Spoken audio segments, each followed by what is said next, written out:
Colloquium. This is a monthly seminar event that we host from the School of Education with support from the University of Pennsylvania as well as from the Office of International Programs. My name is Christy Kelly and I will be hosting this event today. Just for those of you in the room to know, we do have an audience online. This is being live streamed. So at the end of the talk today, we'll be able to have a question and answer period, both going back and forth between those who are online and those who are here. I need to make sure I'm muting my own computer. We're very, very excited today to have Dr. Figen Eresh here. She's a professor of education management at Gazi University in Ankara. Her research focuses on education policy and planning and diversity management in education. She also conducts cross-cultural and cross-national research in education. Her recent scholarly works have focused on immigrant education and its relationship with social development. In addition to her published international works, Dr. Eresh is visible at major national and international conferences. Besides, she's also a member of several international associations and organizations regarding education. We're very excited today because she's also a member of Drexel University as a visiting scholar. This is her second year here, not consecutively, but we're really excited to have her back and conducting new research that we all hope to learn from in the coming years. But today she will be talking about her work on gender and education and shifts going on in the Turkish education system. So without further ado, let me thank you for sharing your time today and your talents and your expertise with us. I look forward to an engaging conversation. Thank you, Chris. Thank you. First of all, I would like to say welcome to my dear colleagues and students. Firstly, I want to thank my dear friend and colleague, Dr. Christy Kelly. She has organized this event for me, and I have a chance to meet you. And also, I would like to thank my dear department head, Dr. Rogelio Binana. I'm able to do my research concerning migration policy in Drexel University because of his invitation. Thank you very much again. Let's start then. As you know, my presentation includes gender discrimination at school in Turkey. This picture was taken in an elementary school in Ankara, and these teachers celebrate Teachers' Day.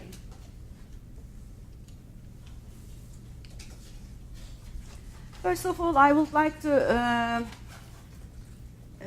give some information regarding Turkey.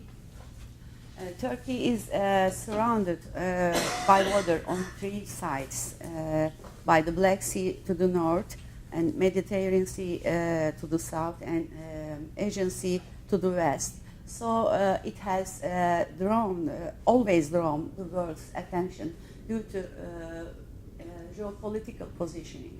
And also Turkey still faces some problems regarding Middle East, and government or presidency has some difficulties to solve these problems.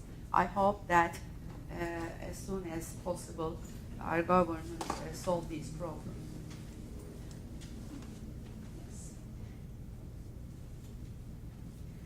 In Ottoman Empire, the place of women in society was limited due to many traditional and religious reasons. And the rules of law in Ottoman Empire were determined by religious rules or Islamic rules. And so it affected on women and women's rights negatively. Upon decline of Ottoman Empire after World War I, Mustafa Kemal Atatürk founded the Republic of Turkey in 1923. And innovations and modernity in Turkey started with Atatürk's reforms, and most significant reforms related to education and women. And educational reforms occurring after foundation of Turkish Republic were intended to support economical, cultural, and social developments of women.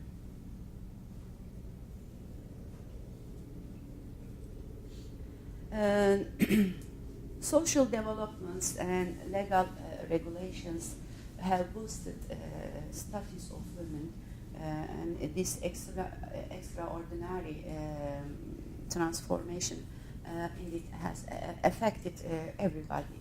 Particularly, women have been considered as equal citizens, and also discrimination, especially gender discrimination, was banned by Turkish constitution.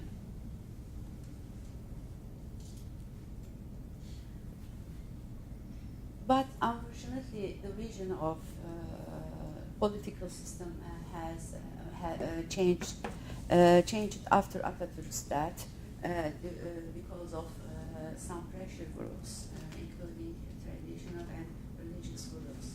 And women still have difficulties in expressing themselves in Turkey like women in other countries.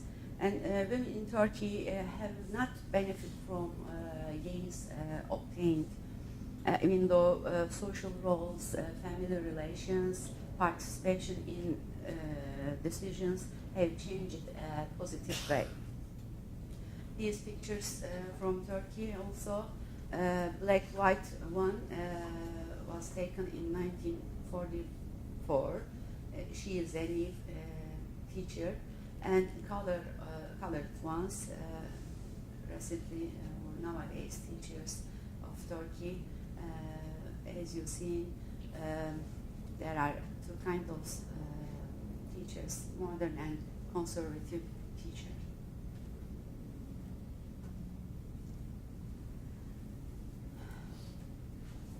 Women are subjected to gender discrimination workplaces in Turkey, even though they participate in working life and have better conditions.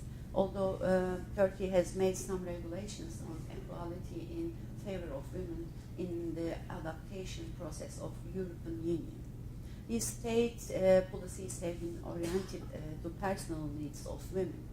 In other words, gender equality policies cannot be considered as facilitators for women in workplaces in Turkey. And also, I would like to give some information regarding women in Turkey, a brief information. General employment rate of women in Turkey just 28% and below the European average. And also, rate of female employees working part-time is below the European Union still.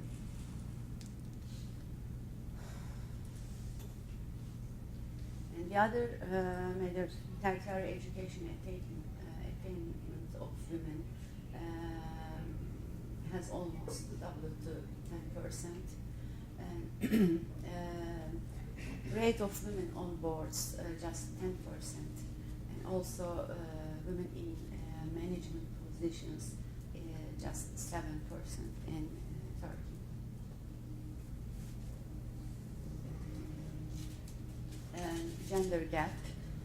According to the gender gap index, Turkey is 138 country out of 145 countries.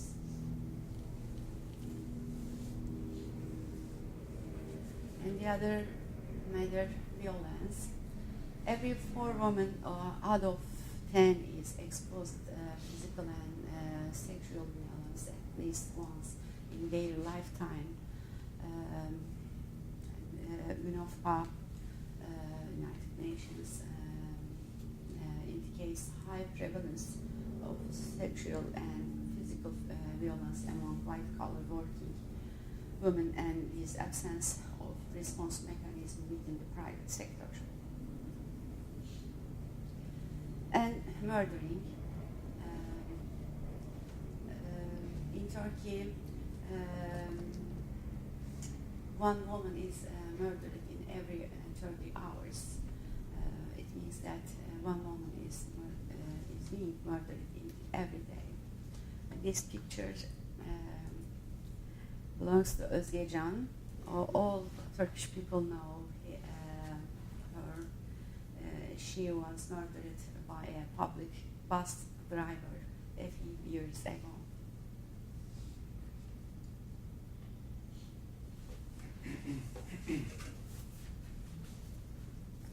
In educational literature, however, little attention is paid to perception of women on gender discrimination in workplaces, and there is no study on perception of teachers regarding gender discrimination.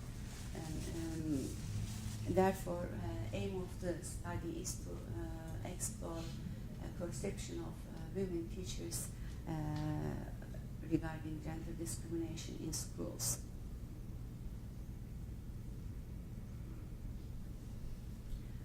Research questions includes three questions.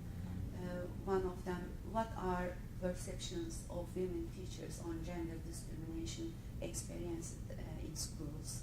Second one, who practices gender discrimination in schools according to perception of women teachers? And last one, how do women teachers deal with gender discrimination in educational context?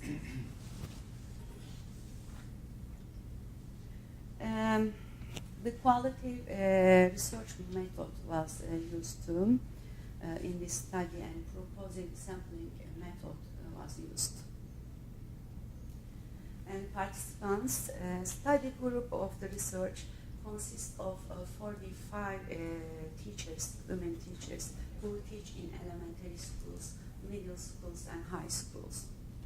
And 93% of them are married, and work experiences 27% of them 10 years, 39% of 11 years, and 34% of them 21 and above years. And 56% of them work in elementary schools, 22% of them work in secondary or middle schools, and 22% of them work in high schools.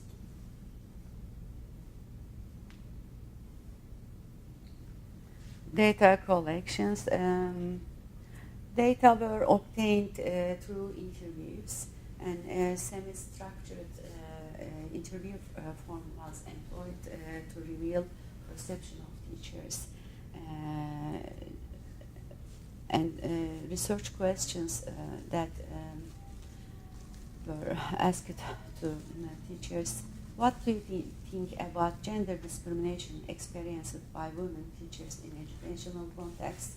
According to you, who practices gender discrimination in schools, and how do you cope with gender discrimination if or when you face?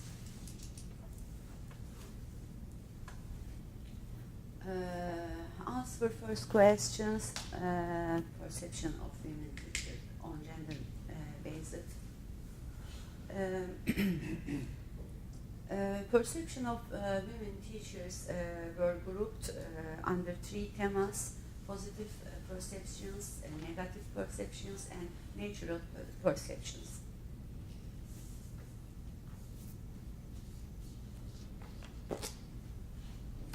And some of them no value towards women teachers and pushing them back, and advocating men teachers in any case, moving towards women teachers, having a distrust of women teachers, putting pressure on women teachers related to dressing in school, and verbal abuse towards women teachers, or something. And some opinions of women teachers.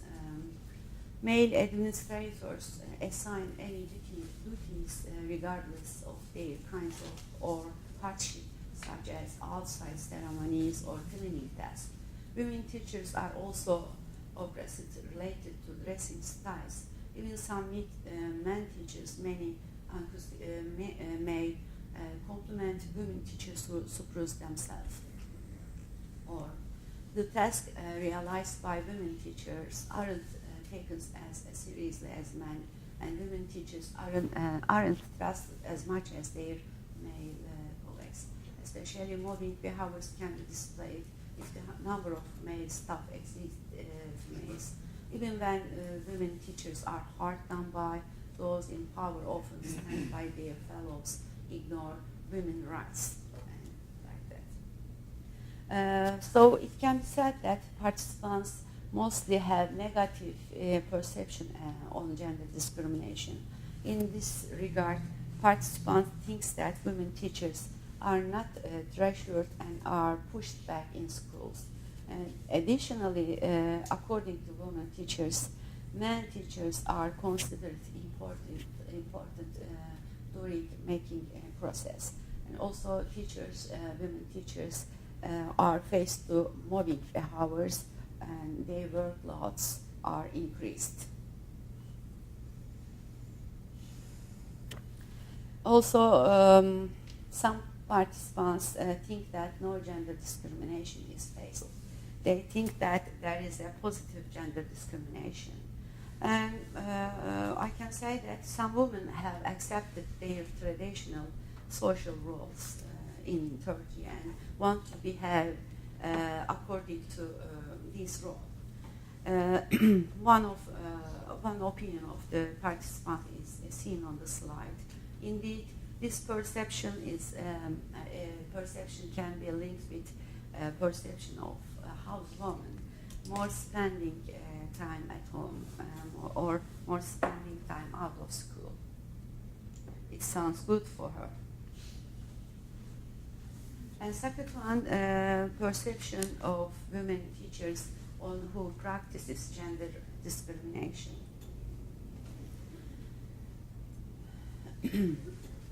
The perception of gender discrimination addresses 5 themes. Participants mentioned that the gender discrimination is practiced by school principals, teachers, parents, students, and school janitors. But as you see, school principals have most points. There is a significant difference between school principals and the others.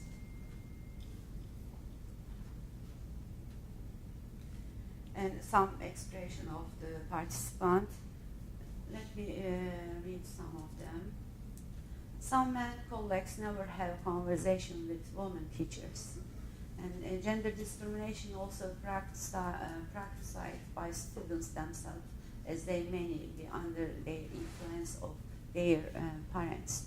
Or gender discrimination is practiced by considering that men teachers are more sophisticated and successful, so women teachers are neglected and aren't trusted.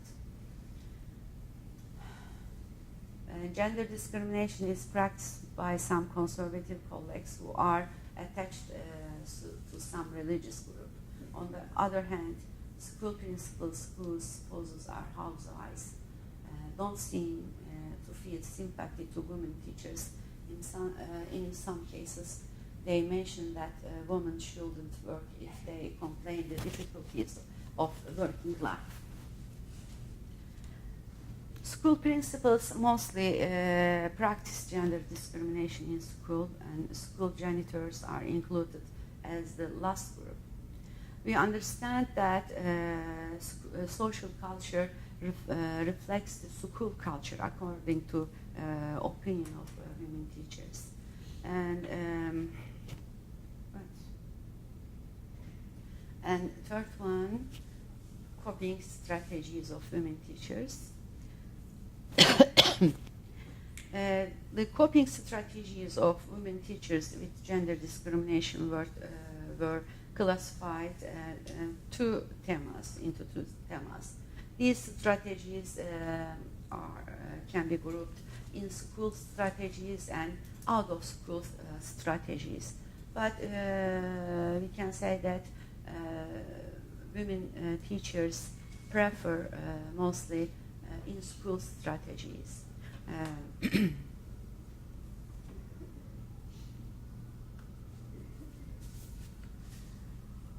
When women teachers face to gender discrimination, they mostly prefer verbal warnings, try to become more successful with their occupation, or show resist, or keep themselves aloof, or complain to superior authority about the issue, like whistleblowing. Some opinions. Some women teachers may have to accept the situation as it since they beware of their administrator's authority. A few of them have the courage to grumble and protect their rights. When I experience gender discrimination, I attempt to be accepted as a human rather than a female individual, so that they pay attention to my identity and personality.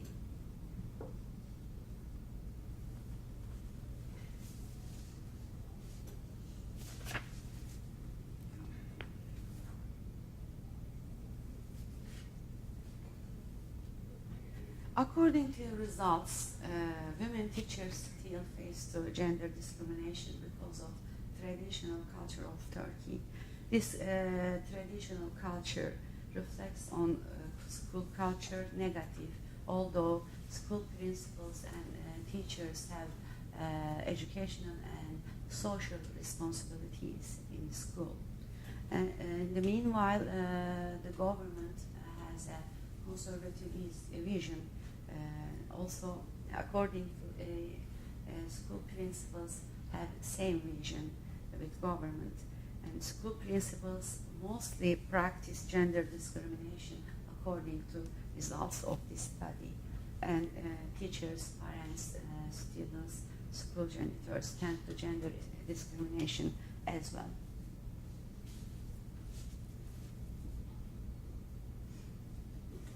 Besides this management position of Turkey are dominated by men, and school principals have power a lot. Power is the possession of authority, control, and influence. Power can reinforce authority, and authority is one of the primary sources of power. Indeed, women teachers in this study strive to gain more power, by trying to become more successful, or resisting or complaining to superiors.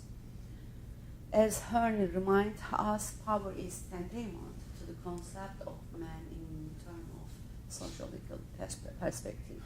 That is to say, this station helps us make sense why men, powerful individuals in society, reign in these circumstances based on social gender issues.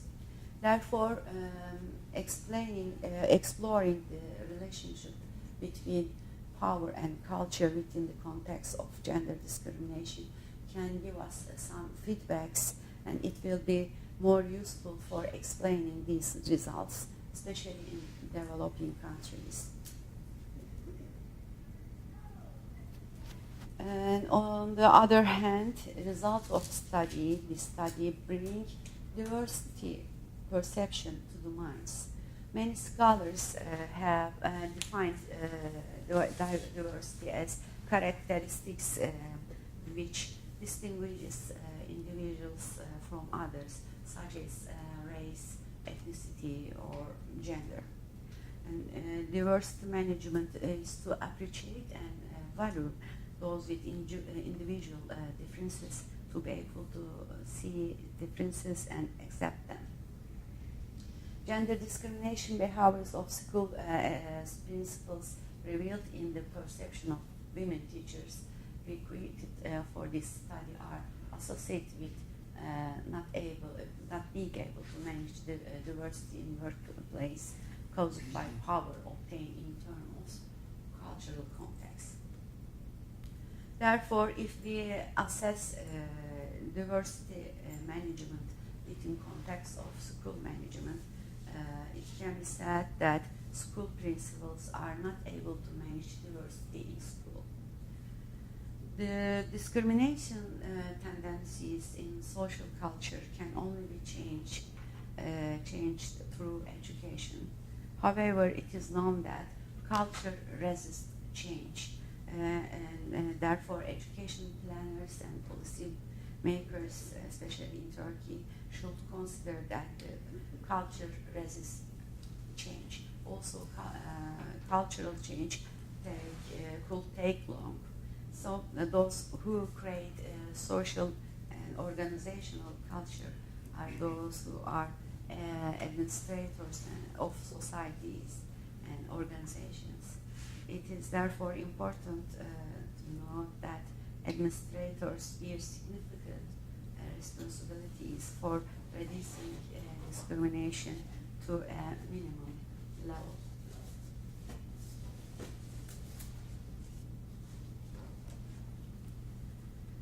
A social transformation in Turkey is needed.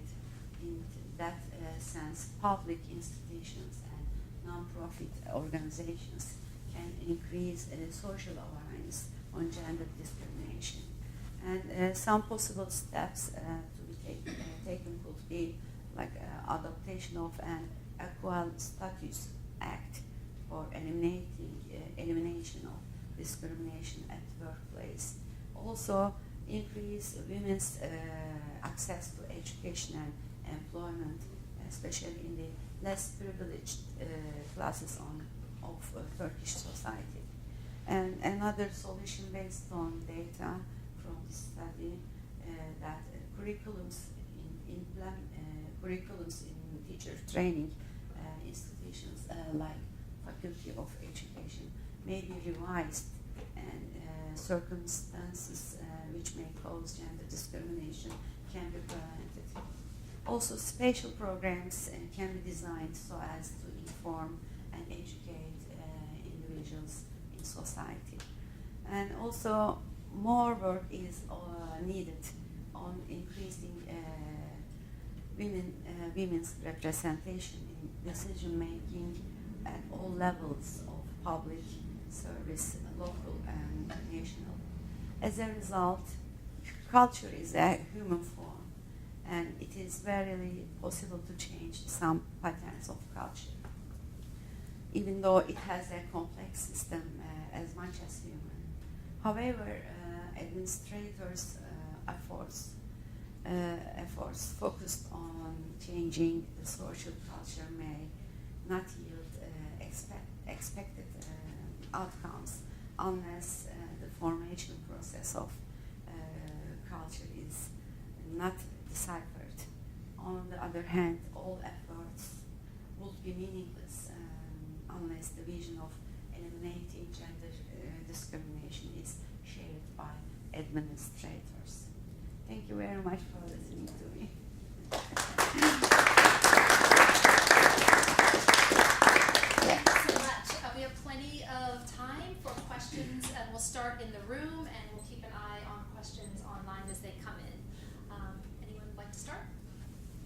We have a question here, and then a question here. We'll maybe take two at once. Do you want two at once, or would you like one? No problem. No problem, two? Okay, go ahead. My name is Salma Ayrus. I would like to ask where the study is. This study is applied. I mean, elementary schools. Oh, three of them: elementary schools, middle schools, and high schools. High schools. In Ankara. In Ankara. Yeah. And how many schools? How many schools? I used proposal sampling methods. It means that when you find out women teachers face to gender discrimination, you can make interview with them. I think maybe 60 schools. 60 schools. City center of Ankara. Public schools or public or Public schools, All just public Just schools, public schools. not private schools. Not private schools. I have not explored any opinions in private schools regarding gender discrimination, but we can do that. also, generally, some problems occur in public schools. Maybe school principals of public schools get responsibilities from government. Yeah. But private schools, that's Maybe it reflects more governmental tendencies Yeah, and more public policies in terms Yeah. of education. So it might be more, reflective in terms of gender discrimination. Yeah. Because I worked in private schools in Turkey, in Istanbul, in Ankara. So the study is showing reflecting the reality basically, because I have been experiencing the same thing all over places. So yeah, I would like to know just private schools are Yeah, excluded. just public schools. Thank you. But we had better do research in private schools. But anyway, maybe there are some gender discrimination problems in private schools in Turkey or in Ankara. There are But still mostly in public schools face this problem. Thank you. Thank you. She actually answered my question. So Okay. I wanted to ask where the teachers were from, but she said all of them were from Ankara. Mm-hmm. But just the city center of Ankara, not towns and villages. Sounds like Yeah. Thank you. Thank you so much for the talk. I was just curious about, so you know that in Turkey we also have this, not every school accepts the same level of students, so to speak. Like there's also certain schools accept from a certain percentile of the students that have entered like a high school entrance exam or like the middle school exam and stuff like that. Have you ever looked in the patterns in terms of, if a school, for example, is accepting, let's say, students from a higher, percentile of students, how does this discrimination, was perceived in these kind of schools versus, for example, in the schools where this percentile could be from much lower, sections of the society, and was there any differences in terms of that? I can say that I realized it before. For high schools, I haven't talked about it. Yeah. Kind of schools, and indeed there are two kinds of school type in Turkish educational system. One of them is general education. It's called high school, general high school or Anatolian high school, and the other is vocational and technical high schools. And I can say that, as you know, vocational and technical high schools accept generally students that have unsuccessful students generally. Their academic achievement are low, and their parents from a very dominant, very traditional culture. So in vocational and technical high schools in Turkey or in Ankara, students and families, parents, tend to gender discrimination much more, unfortunately. Yeah. And also it is changeable, these patterns or opinions, it is changeable according to which district of Ankara. Because Ankara is a big city, as a capital city, so it has some different neighborhoods, and these neighborhoods their neighborhoods residents have some different political ideology, so it's changeable. Is there any religious schools? No. Studied? No religious No. school. Also, we don't call religion schools as a vocational and technical school. Also, it's Yeah, significant. but in this study, we never went to religion high school or theology. Never. Just Anatolian high school and vocational technical high school. If I went, maybe I would obtain many traditional behaviors from school principals, teachers, or students or parents. Thank you. We have no online questions, so we turn it over to the room. Yes? One more question. Are you trying to enhance this study any further? Excuse me, I couldn't hear. Are you planning to enhance this study further? Some other, cases, some implementations to the study to understand better?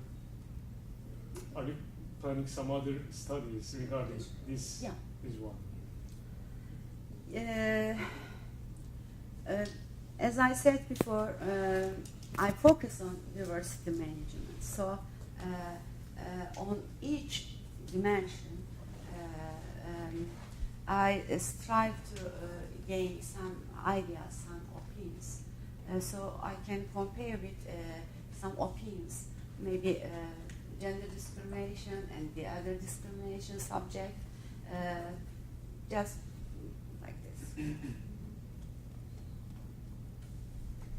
I'm going to take prerogative and ask a question myself, if the participants don't mind.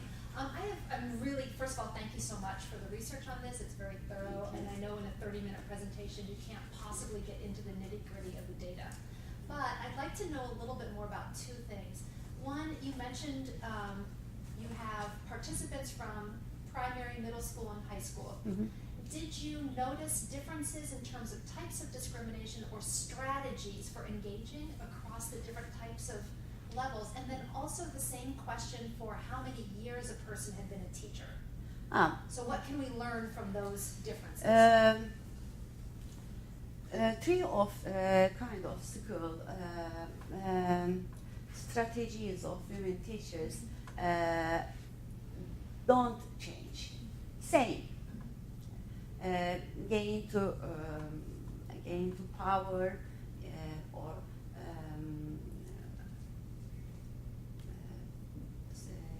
complain to superior like this. But generally, women teachers tend to gain more and more power because they feel themselves they don't have any power, and school principals behave because of their gender.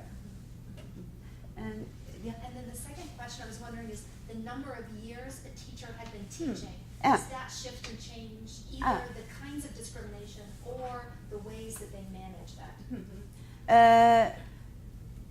In Ankara, according to rules of Minister of Education, in Ankara, many teachers have at least 10 experience in school, and between 10 years and 25 years between us. So same strategies. It is not changeable according to their experience of profession. How many of these schools' principals are women, basically? I mean, how many of them are women principals? Dear principal, I'm sorry. Unfortunately, all the school principals were men. Oh my. Okay. Yeah. This is So reflected. I'm trying to approach the problem in a different way because, like I'm an engineer, so it is all out of my perspective. I'm just trying to look at the problem in a different way. So most of the strategies that are being applied are kind of the ones that we already know, either we kind of know which one works how. And the question that bites my mind is, so when we take a look at the Turkish society historically speaking, when you look at Europe and United States, women give a huge fight for their own rights. And when we look at Turkish history, it is more like one guy, and a Turk, which I appreciate a lot, comes and gives those rights to people. So people can struggle for them, and kind of anyone, not just women, doesn't, since like if you don't struggle for anything, you kind of undervalue the things that you have. And the thing that captured my attention in the presentation is, I think it was table 3, when they are trying to strategize how to protect themselves against discrimination, one of the things that they have done in schools was having more knowledge on legislation and laws. But it was at the very bottom. So why do you think people not try to go through the way of, this is my rights, either you like it or not, you are going to give me this, then try to find different ways, which are, let's say, less laborious but also less effective. Because if you know what your rights are, you can just bite that person, even if the all your law structure or other stuff in the country is kind of screwed up, up to a level. Like it is kind of the thing why people don't go with the, let's say, more strong way. Yeah, I see.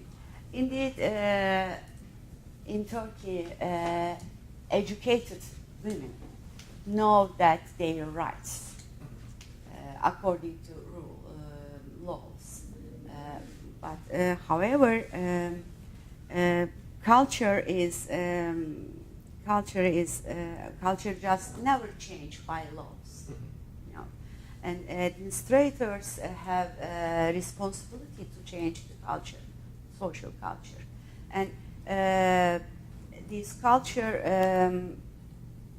is learned by experiences, not just laws, and that's why women, although they know their rights according to laws, they can't use their rights in society because of traditional and dominant culture. They know, but they cannot do. Thank you. I think I have an answer for that. Yeah. Maybe it can give you some clues. It's not a contract-based structure most of the time. It's autocratic structure, and when there is an autocratic structure, and also there is a traditional structure along with that structure, and which is based on hidden rules, basically. It can be rumors, it can be a representation of if you go for your rights, it can be all kind of hidden rules are in power at the same time, okay?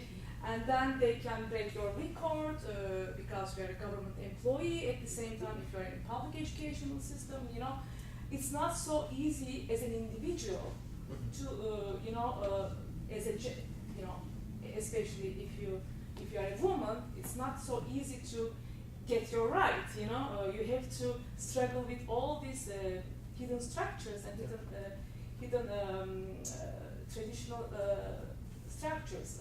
So for that reason, it's better to have a contract-based society, rule-based society, rule-based educational system at the same time. Who protects individual rights?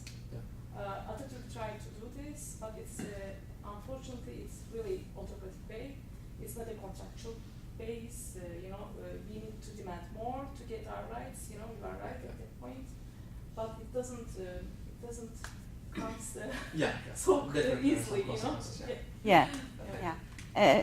Like you, as I said before, changing the laws is not enough for Turkey, at least Turkey. We need to experience democracy and freedom. Otherwise, we cannot do anything. My question is connected to the last question. Have you published this article in Turkey and in Turkish? Are people aware that there's gender discrimination happening at this scale? Because what you're talking about is very prevalent. It's happening everywhere with a lot of women. Yeah. So this is clearly a very serious situation. So are people reading these type of studies? Are people reacting to this data? Let me answer by giving a sample of mine. Last year, I tried to publish other article concerning women rights last year. I want to publish it in Turkish, and I sent it to a journal, Turkish journal, and maybe 1 week later, this dear editor emailed me, and he wasn't able to publish my article because of very specific reasons, and also he apologized for canceling my article. But I know that my criticize maybe was much more for this journal. Anyway, the other word, you cannot publish all articles in Turkey. They might warn you. If you want, you can send your article to abroad. And also last year I prepared an article regarding Syrian immigrant students, and I criticized the Minister of Education in Turkey. I thought that they made a mistake regarding education of immigrant students. But after I sent it, another editor, I'm sorry, excuse me, but I cannot publish it. You criticize some things. So I sent it and published it abroad. Anyway, no problem for me. Jennifer? Yeah. Well, first I want to just recognize how challenging doing this type of research on a controversial topic in this environment can be, and I want to thank you for the work that you're doing in this really important area. I was hoping that you could speak a little more about sampling and how your approach to gathering the sample affects the results you're finding. So, for example, I think I heard you say that it was a purposeful sample, and so in order to be part of your sample, you need to have experienced discrimination. Is that correct? Yeah. So one, could you talk about like how you identified like whether people had experienced discrimination, like how severe did it have to be? And then two, do you see value in including women who perhaps haven't experienced extreme discrimination in school in this type of study, so perhaps you can understand factors that may contribute to that type of experience. So for example, maybe female administrators in their school or something like that. So. Yeah, indeed it was difficult to collect data from the teachers because many women teachers didn't want to answer my questions. But as you know, it is important to be volunteer in research. So when I find out the volunteer teachers, I made interview with them. Also, some women teachers, as a participants, give some names, like this school or that school might have some gender discrimination problem. You can go there, and I went there. So did you ever approach anyone and said, "Hey, are you experiencing this?" And they were like, "Oh, no, this is not a problem." No. No. No. Some of teachers were silent, never speak. Some of them, I don't want to answer your questions, and the others, yes, I can participate like that.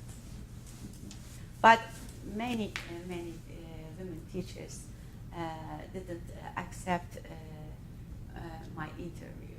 They were not volunteer. They want to be silent. They wanted to be silent. Yeah, that seems like it's probably more about the sensitivity of the topic than about not experiencing the issue. But all participants of this study either have experience or they don't think that there is a gender discrimination problem. And some of them, little, I think 2 or 3, there is no gender discrimination, or I'm natural, no problem for me like this. But also they want to participate in the study. We have time for probably one more question. I'm not seeing anything come in online, but if we see something, we'll jump there. Does anyone have a last burning question you'd like to ask? So you thought that I couldn't find any journal to publish my paper in Turkey, and I sent to abroad, right? So how many journals did you try for this? I mean, I sensed that there was a hidden statement, you know, in this kind of studies. You cannot find any journal to publish because of some significant reasons. Mhm. So do you say that, or you just sent to one journal and they didn't publish, so Mhm. you tried your chance in abroad? First, I'd better tell you like this. My study field is educational management, and many scholars or academicians have same study fields. And also, I can say, talk about just articles concerning educational management, and the other study fields, I don't know about it. But maybe 2 or 3 weeks ago, I heard of a news from Turkey, as scientists who from Department of Biology, he published an article concerning vegetables and fruits and some medicine or drugs or the other things to raise, to plant these vegetables on plant like this. He talked about that these medicines for agriculture is very danger for vegetables or fruits. And unfortunately, dean of this academician make him punished because of his article. But I can say just my research field. And we faced this problem as an educational management scientist because we criticize management. We criticize management system because of our job. I'm sorry. Thank you. Thank you so much. I mean, I cannot tell you how wonderful it is to see Thank you very much. I want to thank everyone in the room for your great questions. It's wonderful to see an audience that's both from education. I know we have gender scholars in the room as well as newcomers to the field. So thank you again for joining us. Our next event is February 20th. We'll be looking, we have a scholar coming in from Penn State who's doing research on the role of social movement activism in education in Brazil and labor movements and the relationship to education change there. So please come back February 20th. Thank you very much for listening to me. It is very good experience for me.